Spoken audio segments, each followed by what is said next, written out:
qaybtii toddobaad ee silsiladii jacayl dhiiga ku nool Dr. Kaamil Daweeyo ayaa weli sawaariikh isdaba jooga waxay ka imanaysaa xarumaha kooxaha fanka ee deegaanka Soomaalidu ay degan yihiin iyagoo halkaa weli ka soo garaacay Yuusuf Birjaac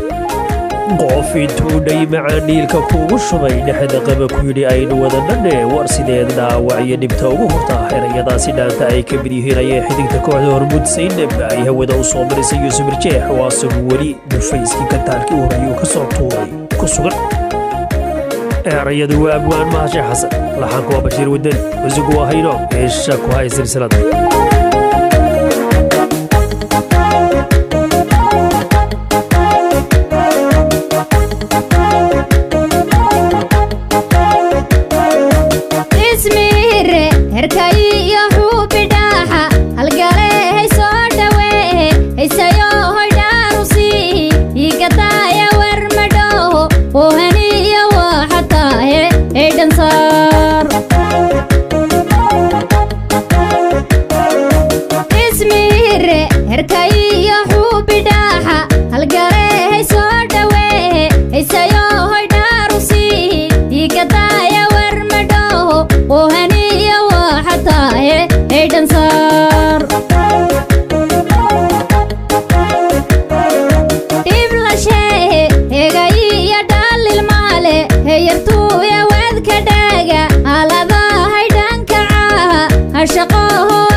Isahi